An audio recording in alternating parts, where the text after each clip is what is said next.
مولانا رومی نے حضرت یوسف علیہ السلام کے واقعے کے ایک جزو سے بندہ مومن کے لیے بعض لیسنز، بعض دروس ڈیرائیو کیے ہیں، اور یہ دروس آج کے زمانے کے مرد و زن پر منطبق کیے جا سکتے ہیں، اور مولائے روم نے منطبق کر کے بتلائے ہیں۔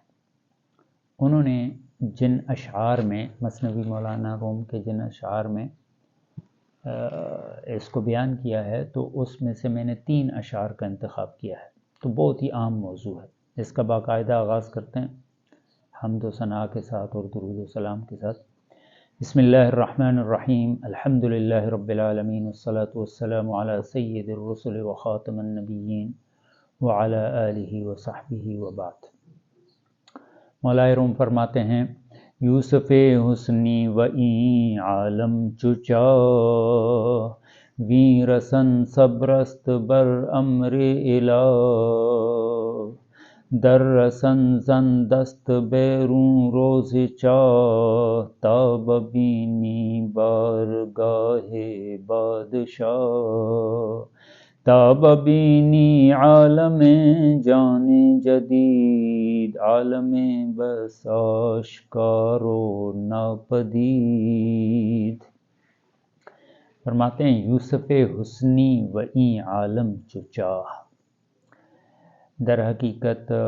چاہ کنویں کو کہتے ہیں۔ وہ یوسف علیہ السلام کو کنویں میں جو قید کیا گیا اور پھر قافلہ ان کو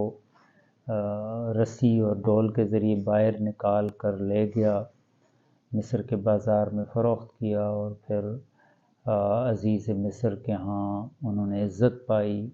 اور پھر کچھ مشکلات کا بھی سامنا کیا، لیکن بالآخر فرعون یوسف جو ہے، فرعون موسیٰ تو کافر تھا، فرعون یوسف علیہ السلام جو ہے وہ بندہ مومن تھا، وہ یوسف علیہ السلام کے ہاتھ پر ایمان لے آیا، اور یوسف علیہ السلام کے ہاتھ میں اللہ نے زمام حکومت دے دی، جس سے انہوں نے اپنے قوم اور قبیلے بنی اسرائیل کو بھی بڑا فائدہ پہنچایا، اور تمام جہان کو ان سے فائدہ ہوا۔ سارے مصر کی بڑی حکومت کے لوگوں کی رفاع عامہ کا انہوں نے بہت کام کیا،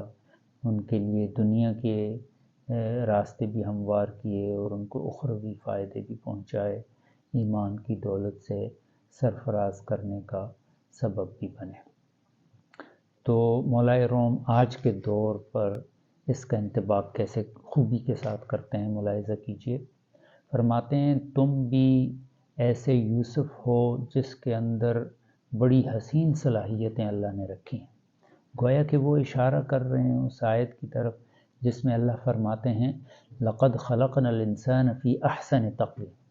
کہ ہم نے انسان کو بہترین تقویم پر پیدا کیا ہے۔ سو انسان خوبصورت ہے، اللہ کی خوبصورت ترین تخلیق ہے، اس سینس میں اس کو یوسف قرار دے رہے ہیں، اور ایک دوسرے سینس میں یوسف اس طرح قرار دے رہے ہیں کہ یوسف علیہ السلام چونکہ بندہ مومن تھے اور اللہ کے برگزیدہ تھے اور اللہ کے مطیع تھے،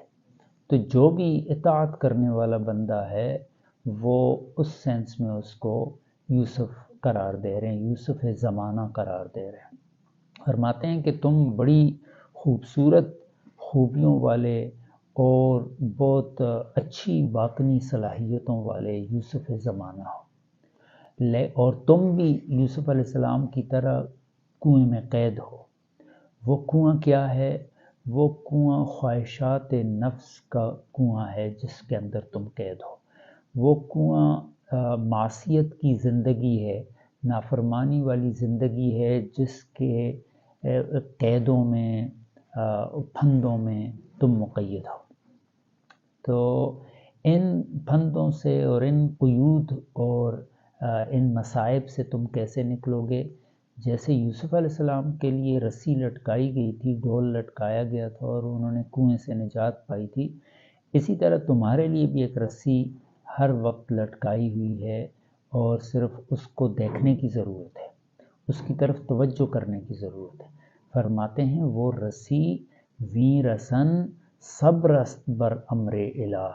وہ رسی اللہ تعالیٰ کے احکامات پر صبر و استقامت کے ساتھ برقرار رہنا ہے۔ اللہ کے احکام یعنی قرآن مجید پر مبنی جو احکام ہیں، قرآن و سنت کے احکام کی رسی کو مضبوطی سے تھامو،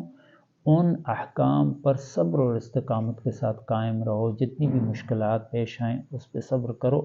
لیکن قائم رہو۔ جب یہ قائم رہو گے تو تم اس گناہوں کی دلدل سے اور تم معصیت کی دلدل سے، خواہشات نفس کے دلدل سے اور اس کنویں سے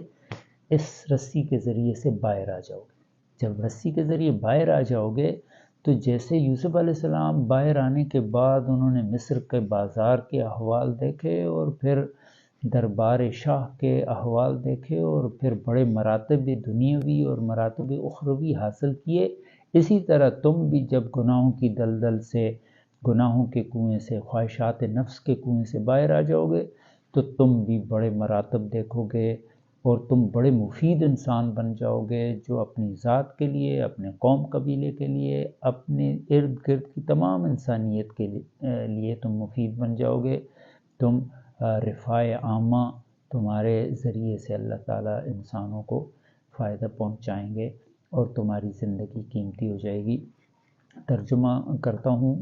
باقاعدہ، یوسف حسنی، تم حسین صلاحیتوں والے یوسف ہو، وَإِن عالم چچاہ، اور یہ جہان کنویں کی مانند ہے، ویں رسن، پھر رسی کون سی ہے؟ کہتے ہیں ویں رسن وہ رسی صبرست بر امر الہ العالمین کے احکام پر صبر اور استقامت کے ساتھ قائم رہنا ہے۔ جب قائم رہو گے تو پھر اس رسی کے ذریعے تم معصیت کی دلدل سے، گناہوں کی دلدل سے اور کنویں سے باہر نکل آؤ گے، اور خواہشات نفس کے کنویں سے جو تمہیں ہلاکت کا باعث تمہارے لیے بن سکتی ہیں اس سے باہر نکل آؤ گے۔ اور پھر کہتے ہیں در رسن زن دست بیروں روز چاہ، جب تم یہ رسی کو تھام کر اس کنویں سے باہر آ جاؤ گے، تاببینی بارگاہ بادشاہ، پھر تم بادشاہ دنیا اور آخرت اور تمام جہانوں کے رب العالمین کی بارگاہ کی سیر کرو گے۔ تاببینی عالم جان جدید، پھر جان جدید یعنی جدید روحانی زندگی سے روشناس ہو جاؤ گے، نیا جہان دیکھو گے۔ زندگی کے اندر انسان کے اعمال اور اس کی جو شخصیت ہے اور اس کے جو نظریات ہیں، ہر ایک کا نظریہ الگ جہان ہے، اور وہی پر مبنی نظریات پر جب تم قائم ہو جاؤ گے تو تمہاری جان جو ہے، تمہاری روح جو ہے وہ نئے عالم سے آشنا ہو جائے گی۔ فرماتے ہیں یہ ایسا عالم ہے، عالم بس آشکار و ناپدید، نہ ختم ہونے والا جہان ہے، اور ایسا جہان ہے جس میں تم پر حقائق آشکار ہوں گے۔